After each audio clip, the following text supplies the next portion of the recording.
Hey, Amy, Yeah, Juan. give me that beat. It's Baseball Shangri-La with Amy Cuevas and Juan Ramirez.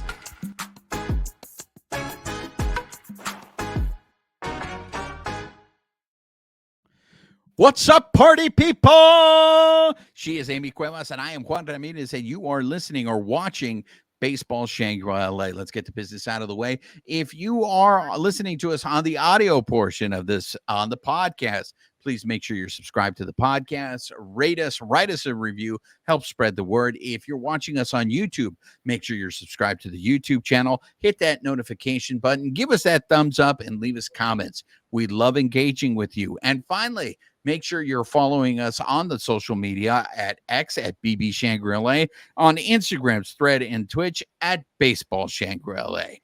Amy, how are you? Long time no see. I know. We usually see each other over the weekend, and I don't think I saw you at any games. No, I did not go to any of the games against the Metropolitans because I thought my presence would be I thought I was Eddie Mush, to tell you the truth. I really, because I feel like the last time I went was against the Show Pods, and it was the horrible game that James Paxton. It was like historic, 14 bases on balls. No, but actually, I was very busy this weekend. I went to the LAFC game on Saturday, so that's why I didn't go to the Saturday game. And then on Sunday, I'm new to this, Amy. I actually go to a legitimate barber. So I had a barber appointment in the middle of the afternoon. I no longer go to those walk-in places. I have been introduced to the real life of going to a real barber. So no more And supercuts, no more fantastic yeah, Sams. I used to go to these Vietnamese people that used to cut my hair, and I would get home and my wife and my daughter would sit there and go, "You got a bad haircut." And I'd be like, "Yeah, but it was only $20. I only paid $20." But and I'm not going to complain about hair because I know you ladies have it much worse than we do. But let's just say I am paying a lot more now for my haircuts now that I'm going to a legitimate barber. So I've Self-care, buddy. Self-care. I will say this. I have learned my lesson.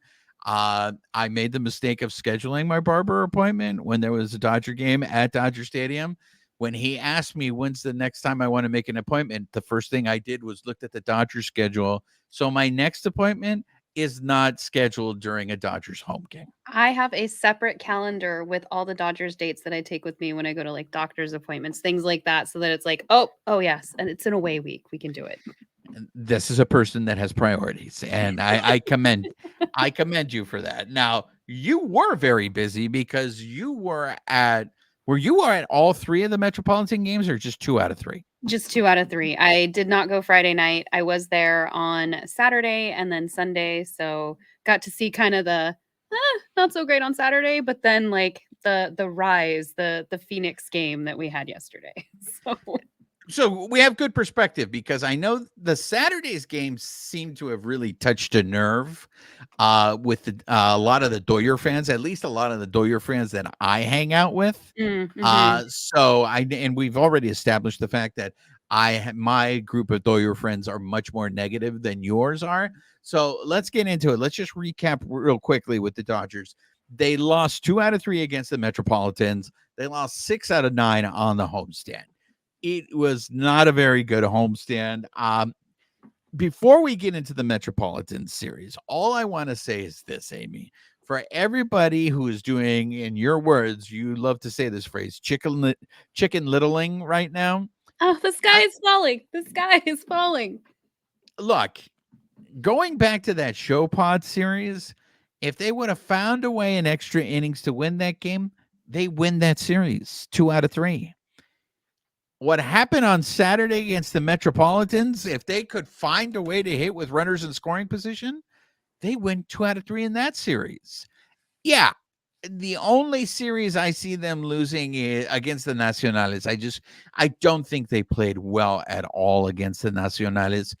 But yes, if they end up splitting the homestand, which is still I don't think good because the Dodgers usually play much better at home. Well, But and if we're going with your theory, if Tyler Glasnow is not sick that Monday we play the Nationals, do we potentially win that game and again win that series? But I won't go that far because I just don't think the Dodgers were in that game at all. Even though I know Glasnow was not feeling well. Glasnow, to his credit, will not use that as an excuse. Never. But I still think 5-5 is much better than 3-6. And if the Dodgers are 5-5, yeah, I think Dodger fans are still going to bitch and moan. But I don't think they would be chicken littling like they were after Saturday's game. I mean, your overall impressions on the Metropolitan Series, Amy? I think it had its good and bad moments. I think the team is still trying to figure out how to work together. Some of them have their own slumps that they're going through. The fact that Freddie Freeman has been slumping and has been very public about it, and then kind of bounced back on Saturday, and then we saw him do a lot better on Sunday. I think these guys are just trying to get their bearings, and so I know some people will chicken little, and you guys are entitled to do that. For me, it's just I'm kind of still in watch and see mode because I think it's there. It's not like we're losing by huge margins. These guys are still battling back. They're still playing. We just got to figure out a way to get them around the bases. Maybe that is a little more small ball, but they're figuring it out. You mentioned Federico, and to me, that's one of the positives that happened this weekend. Is he had multiple hits on Saturday and he had multiple hits on Sunday, and before that, he was going through it. I think there was a stretch where I think he was 0 for 12. Correct me if I'm wrong, if you have the numbers there, but he was struggling, and he just. And I know it's very odd because as Dodger fans, especially since he's joined the team, he's been a machine. His slumps have been very, very short. He is just the model of consistency. So to see him just like go through this stretch where he just doesn't look like who he is, I think it was really hard for some Dodger fans to be like, well, what's going on with Federico? So for him on Saturday and on Sunday, and he came up with big hits. He had RBIs this past weekend. I think that's a very encouraging sign. Hopefully he's coming out of whatever he was going through. And then to me, the other Well, we're gonna and Doc did say, I think it was Saturday in the scrum, he was saying that with Freddie, it's so hard to figure out what exactly is wrong because he's so meticulous. And, it's like an inch or two this or that way of where he's off. And so it's not something that you can fix like, oh, his swing is just way, it's just tweaked so badly. Like if we can just move this, he's so meticulous, it's so hard to find it. So it sounds like they've got whatever was going on with his hips back in line, and he's hitting again. I mean, the other positive for me was what Glasnow did, but I want to say that for later. Let's start with Friday's game because one of the things like everything, there's good and bad from Friday's game. All right. The good, hey, Yamamoto finally went 6 innings.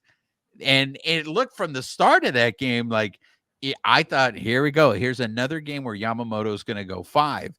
And you guys know how I feel about this. I feel like starters should be at least going 6 innings. One of the things, and this was brought to my attention by a viewer/listener, that when Yamamoto was pitching in the Japanese league, he was pitching 7 innings a game. Now, I get it, guys. The level of competition is different with the Japanese league. His pitch count, he wasn't making the same number of pitches that he's making in Major League Baseball as he was making there.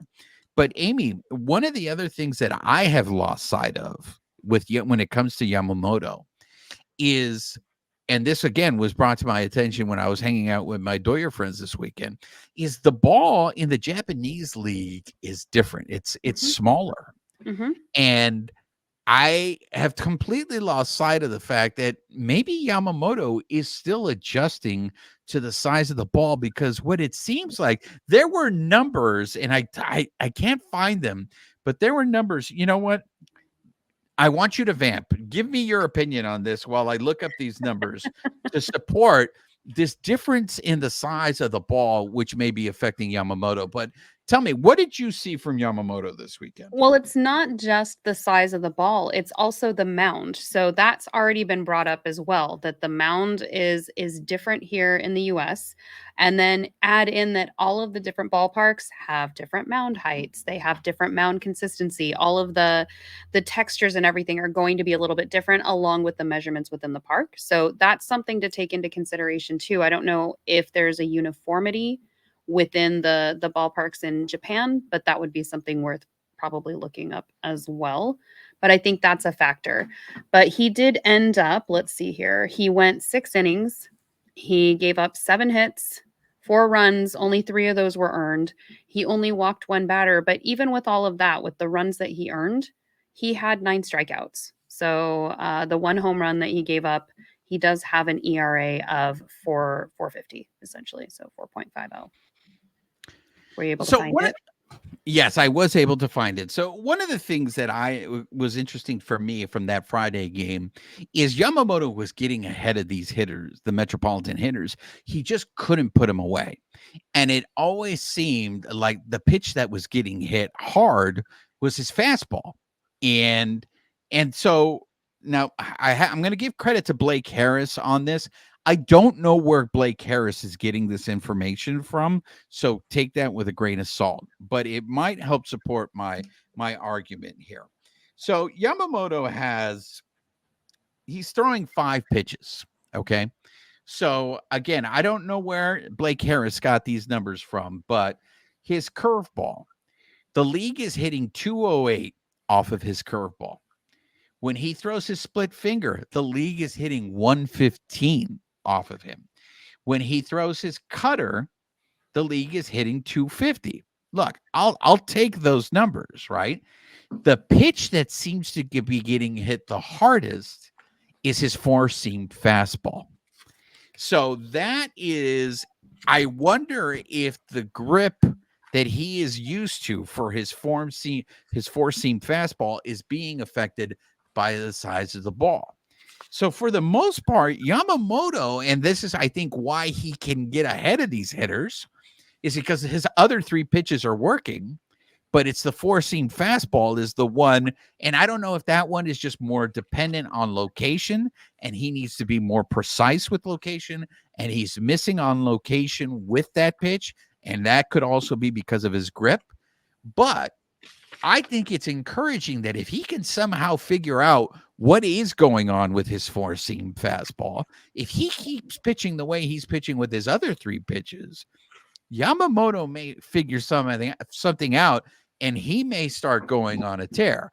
Again, I find it very encouraging that he went 6 innings. The Dodgers were in that game when he left that game. I'm sure Dave Roberts heard you and was like, you know what? He's going to stay in. We're going to stick it out. Well, I think it was huge because I think part of the reason why the bullpen is struggling is the way this bullpen has been used. They have to cover a lot of innings during all the games in April. I think it was in The Athletic today that Fabian Ardaya put in that the bullpen has pitched 102 1/3 innings before going into Sunday's game. And as we know, we'll get to it, Glasnow went 8 innings. So only 1 pitcher had to come in after him. So technically, I guess, what are we at? 102 2/3 innings. So, 103 innings. Does he know how they compare to the rest of the league in that? Are they the league leaders in innings pitched by the bullpen? I don't know. I don't know if he said that. So, well, I mean, so in terms of Friday's game, so Yamamoto goes 6 innings, right? So then here comes yes, it is by far the most in baseball. Look, I've said this many times on this show, the more pitchers you use in a game, there are more chances for things to go wrong. I thought of you on Saturday because how many pitchers did we use that day? 1, 2, 3, 4, 5, 6, 8 pitchers on Saturday. Yeah. I haven't even gotten to Saturdays, to Saturday's issue. But so then Daniel Hudson comes in. Now, what I find very interesting is the relievers that followed Yamamoto and Friday's game. Those are the high leverage relievers that the Dodgers depend on to win games. And those are the ones where the game got away from them. Those guys, Daniel Hudson. Now, in Daniel Hudson's defense, I'm a little concerned about the home run ball with Daniel Hudson because he seems to be giving up a lot of solo home runs so far this year. And whenever he goes, Juan, what are you talking about? So a lot. It's only been 3. It's a very short sample size, guys. We're still only in April. But he's pitched 10 innings so far. So, and how many home runs has he given up? By my count, I have 3. Check me on that to make sure I don't have a base running blunder. But it seems like he has come in and he's given up some big home runs, and he has given up 3. So your notes are correct. Okay, so he comes in and he gives up a home run there. The Metropolitans take the lead. Joe Kelly, who for the most part only had one bad rough outing, and that's why his ERA was high. But on Friday, Joe looked like he had no command. He looked like Wild Thing. And I know he had told you at Dodgers Fan Fest that he was going to use the Wild Thing walk-up music, right? He did, and the haircut. So both of those are coming. Maybe this was just a precursor. He's just getting it out of his system. Daniel Hudson ended up taking the loss on Friday, but I will say this, and I know you guys are going to, here goes Juan being the Prince of Darkness. Daniel Hudson could have gotten out of that inning if Mookie hadn't have made the error. And I know it's hard for me to be critical of Mookie, especially with what he's doing at the plate, but he made the error at shortstop. He makes that play. Daniel Hudson gets out of the inning, but who knows? Joe Kelly and Ryan Brazier may come in after and do exactly what they did, was shit the bed. Baseball. That's baseball. Exactly. But and so Joe Kelly didn't look very good. Joe Kelly came in and he gave up 2 earned runs. And then Ryan Brazier just does not look like the same pitcher. And I know we've talked about this in the offseason. Amy, you broke down the numbers. This was a concern that both you and I had when the Dodgers signed Ryan Brazier and brought him back, because Ryan Brazier had a history of what, Amy? Every 2 years, he goes through a little bit of a slump. And so we were hoping that because he split the year between, I think it was Boston last year and then us, that because he was able to bring his ERA, well, I guess up, make it better, that this would count as one of those years. And you know what? It's still early. I'm hoping that won't be the case. But yeah, this might be one of those double years before he comes back into another good one. And he started off great. His first few appearances, his last few, he has not looked impressive. He's gotten roughed up a little bit, and his ERA is starting to show. So Friday's game, look, to me, I chalk it up as a loss. That they just lost that game. Once the bullpen came in, the Mets bullpen did a really great job of shutting down the Dodgers offense on Friday. Saturday's game is the one that I know has pissed off a lot of my friends, Amy, that are Doyer fans. You were at that game. What did you see on Saturday? So on Friday, the Dodgers lose to the Metropolitans 9-4. On Saturday, they lose 6-4. But this was a game, Amy, as you mentioned, there were 8 pitchers. This was a game that I think the Dodgers could have won. Well, and I think it was 4 times we had the bases loaded and we left them on base. And I mean, I'm sure nobody is more frustrated than the players, those guys on the team who, for whatever reason, just couldn't make it happen. People were frustrated. My best friend, it does tend to be a little bit more positive than yours. And we were just like, that's baseball. So we just chalked it up like, all right, let's win again tomorrow. Let's try to win tomorrow. We'll play another game. So it was, you could definitely feel it in the crowd every time they got the bases loaded and people would get excited. And then it was just like, the big letdown. But I don't know. I guess the positive takeaway is at least they're getting on base. They're making contact with the ball, and whether it's walking or they're hitting singles or doubles, they're getting on base, which is better than the opposite, which some of those games they weren't hitting as well. So what was the final numbers with runners in scoring position in that game? Did they go 2 for 12? 2 for 12. And then 13 left on base. So the numbers were similar for Friday and Saturday, actually. So they were 3 for 12 with runners in scoring position on Friday. They left 10 on base. Saturday was 2 for 12, and they left 13 on base. But Saturday seems so much worse for me. But that's where, like, you can look at stats, and then you can look at the, like, the humanity in the game, or the feeling that we all associate with the game, and the stats are almost, I mean, one for, 6 of one, half dozen in the other, depending on which stat you're looking at. They're pretty similar for both days. I don't know if Yeah, the frustration levels were just higher, or we were in more bases loaded situations versus just having runners on base, so it felt bigger, might have been the actual impact. I think that's an excellent point. I think it was the bases loaded. So many opportunities with the bases loaded. They ended up going 2 for 12, right? Okay. Let's say they end up going 4 for 12. Let's say they hit 250. Okay. That at least is 2 more runs that ties the game. In some cases, depending on what those hits were, it could be 4 runs. And that to me is the difference between them winning that game and losing that game. So that to me was the frustration. And I mean, what are you going to do? Because Be patient. And the Mets did it too, though, so I'm sure their Yeah. fan base is feeling it. They had they had pretty similar situations of loading the bases, and we would somehow get them out. They were 4 for 14, and they left 11 on base on Saturday. So, it's that's baseball. Like, that's the best of all. that's what's gonna happen. Like, this is why we watch it, though, because if it was a perfectly scripted game, that might be great for a couple, but people would get bored because, okay, great, of course this team is winning. That's not exciting. I think what was really frustrating, and we've talked about this on this show with Gavin Stone. We expect that Gavin Stone is going to be inconsistent. I have said this on past episodes.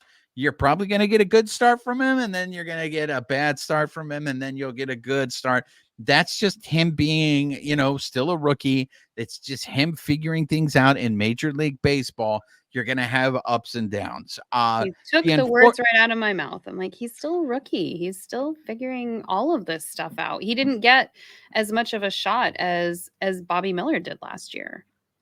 Right. And part of the problem, I think, with that was the bases on balls killed him in that game. His lack of command. I mean, he gave up 5 walks and he only pitched 3 1/3. And again, you cannot put the bullpen in this position repeatedly where they have to cover that many innings in those games. And I think that has to contribute. And then the other thing also is you have to realize that the people that are in the bullpen, the reason why they're in the bullpen is because they're normally not consistent. If you were consistent, you would more than likely be a starter, right? And you've also got the other factor. We've got 10 pitchers on the IL right now. Like, that's there's that's some where you substance hope. missing. And that's where you hope when Gratterall comes back, and it looks like Gratterall is not going to be coming back until June. Blake Trinan, who knows, but you hope that those 2 guys, they're going to make a big difference, and you hope that they come back healthy and they come back pitching like they've pitched in the past. I think the early on in the start of this season, I think what is throwing a lot of people off is the regression. There are some players that aren't doing what they normally do on the back of their baseball card. And that is concerning, but it is still only April. So I'm not hitting the panic button. Okay. But I think it's a couple things, though. So, like, people are going to argue like all games count the same. I agree. I believe that wholeheartedly, but it is also early. I'm not saying it's early and those games don't count. They are all weighted the same, but we're still on the beginning stretch of 162 games in a season. So there's going to be ups and downs. That this team will go through slumps they have in previous years. It just depends on when it's going to hit. Hopefully, we're getting it out of the way now versus later on in the season. So, yeah. And I mean, look, the bottom line is they're still in first place. Yes, they haven't played well.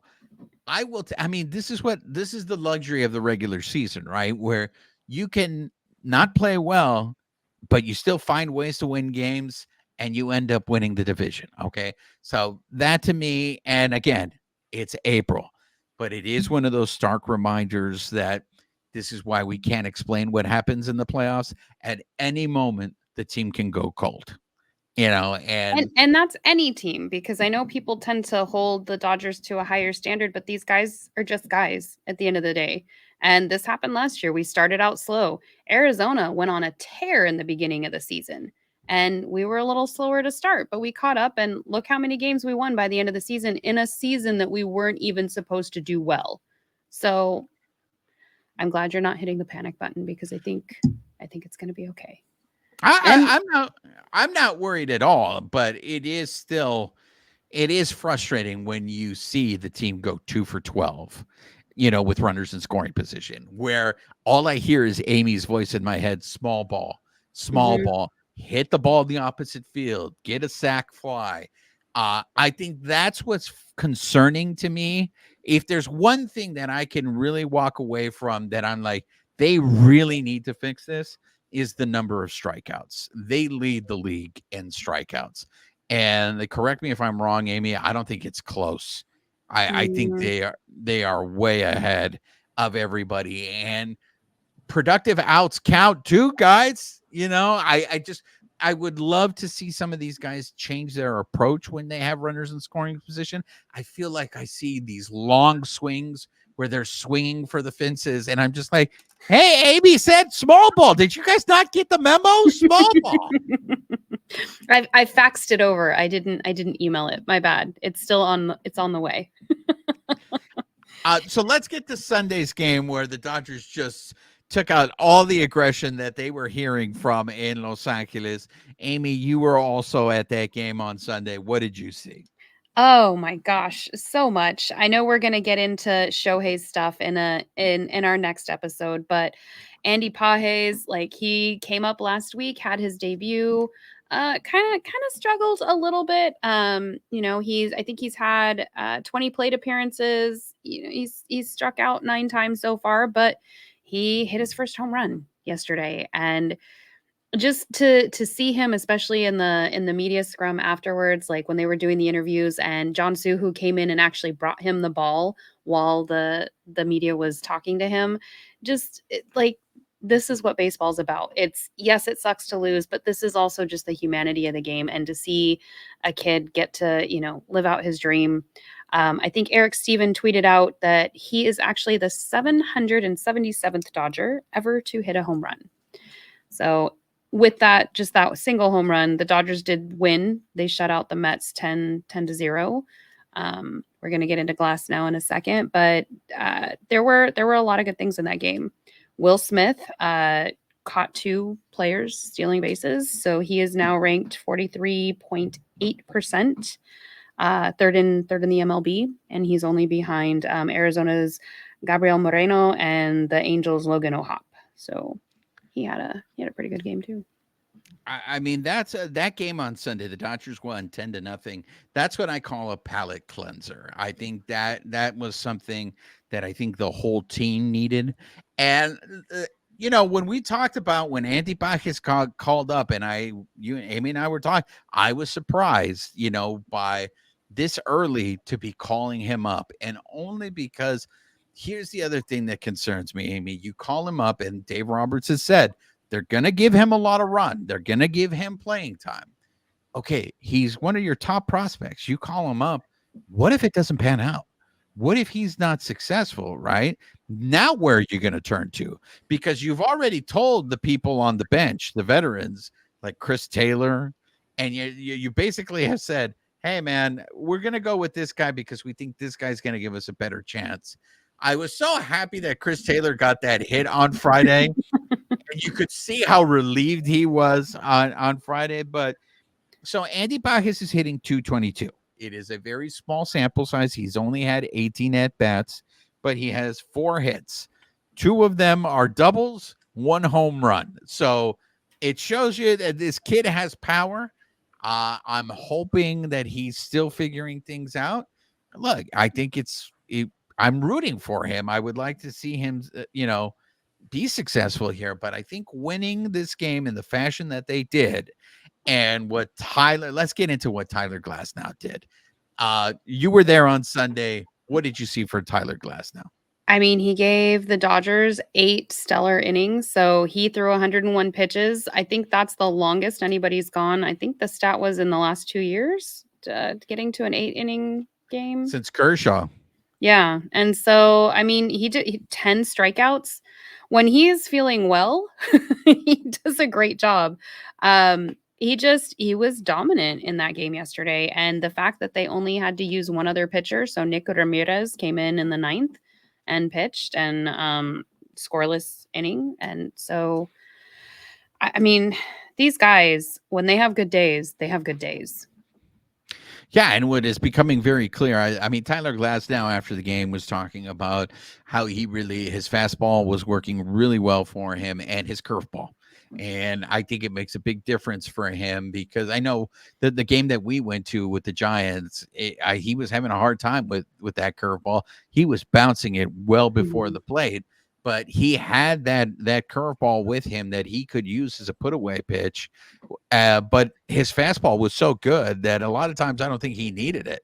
I think he just went to that fastball and relied on that fastball. I think it was huge that he was able to save the bullpen. He gave him innings. I know that Roberts was thinking of pulling him after 7. I'm glad that he let him go out there for that extra inning because I also think it's good for Glasnow because later on in the season, when the Dodgers do need him to go a little extra and we need him, I think it's good for Glasnow to know that he can do it since it's been, I think, since 2021 that he's gone 8 innings himself. Am I wrong? As far as when I'm not 100%, we'd have to look that up, but like the fact that he even managed his pitch count through all 8 of those innings because we burned through their pitcher. I think him and Tyler were neck and neck at like 81 pitches at one point, and then he had already been pulled. Like it just like phenomenal job Sunday. Yeah, and it's become clear that Tyler Glasnow is their number one starter at this point. Now I know there's still a lot, but you look back, it seems like right now the one thing you can count on, as long as he doesn't have chorro, is that Glasnow is going to go out there in Minnesota. He gave them 7. Here he gave them 8.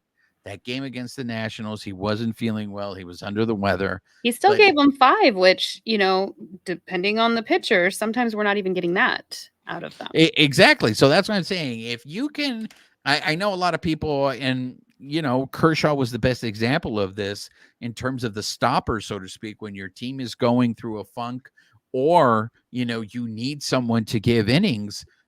That's what the Dodgers did. They looked at Kershaw and they were like, give us innings, stretch it out. That's who Glasnow is so far.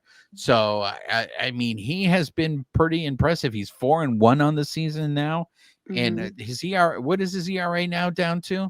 2.92, and he's pitched 37 innings. So not too shabby so far. I did want to mention, you brought up Taylor for a second, and no shade to him because this is going to sound not stellar, but he brought his batting average up to 51. Now, going into this series, I think he was at like 28 or 29. He was kind of dipping. So the fact that he was able to bring it up, especially with all the criticism that he's getting, trying to put myself in his shoes, it cannot be easy to walk up to the plate knowing that not only do I know my stats and my team, but so does everybody in this stadium, and they're going to let me hear it. And all you want to do is hit that ball. Like, it can't be a good feeling. And the fact that, like you said, he got that hit, he also added, I think on Saturday, he helped out a little bit too. Like, good for him. And Barnes is hitting 250 right now. So he's above the Mendoza line. So great job, guys. Yeah, it is. I was so happy for him to get that hit because you saw him at first base with the relief, but for him to be struggling, and I know I've said this on past shows, I mean, he's not a guy who plays every day. So to be able to break out of something and not getting those at bats are really hard. And we had talked about urgency in a previous episode. And it seems like, is there urgency with the way the Dodgers are playing this early in the season? I don't know if that's a fair argument for the players, but I will say this. I feel like Dave Roberts is managing with urgency because it's mid-April, and I think there's 3 players that are being platooned. Let's end the show with this, Amy. I want to, because you were there on Saturday and Sunday. I'm curious if anybody asked Dave Roberts this question, but it seems like Gavin Lux and Outman are being platooned. If there is a left-hander on the mound, they are not starting. What surprised me was Max Muncy not starting when there was a lefty on the mound. Did anybody ask Dave Roberts about, is Muncy being platooned now? Not that I recall. I don't believe so. I think the focus was more on Saturday was more of a downer of like, yes, we've got to get better, we've got to get better. And then Sunday was like just more of the jubilation of like Baez and Otani and Glasnow and just having positive things. Freddie, kind of getting back into his swing. And so I think that was more the focus. But the platooning, I don't know. This is one of the things, and maybe you can help me here. Like, even if they do end up platooning them, I guess my question is like, what changes? Like, Well, usually what happens, and this has happened to the Dodgers in the past, is when they've platooned because those guys like Geeky and Taylor were hitting left-handers and they were successful. The guys who, like Gavin Lux and Outman, were facing right-handers and they were successful. We're not seeing it this year, right? So, I mean, yes, small sample size, I get it. But the question that comes up is, you platoon when it works. Well, right now it's not working, so why are you still platooning? or you think they're But just trying to figure it out though? Like, okay, this might work, this doesn't work. I guess maybe I'm phrasing the question wrong. I've seen some people take it very personally that they're platooning, and I guess that's what I don't understand. It's like they either are or they're not. The Dodgers have always platooned. Like, I guess I don't understand why the huge emotional response to it, where it's like, okay, so if they do, they're either going to hit or they're not going to hit. They're going to figure it out and they're going to twist it up. So I guess that's maybe where I'm just a little lost. and I don't know if I'm wrong about this, but it seems like, for me, I think what everyone is taken by surprise is how early in the season Mm. it seems that Roberts, I don't want to say has cracked the whip, but that Roberts has taken away at bats from players. Usually I feel that the Dodgers have given enough rope for these guys to try to come out of it and, Gotcha. fight. And it seems like this year they're not doing that.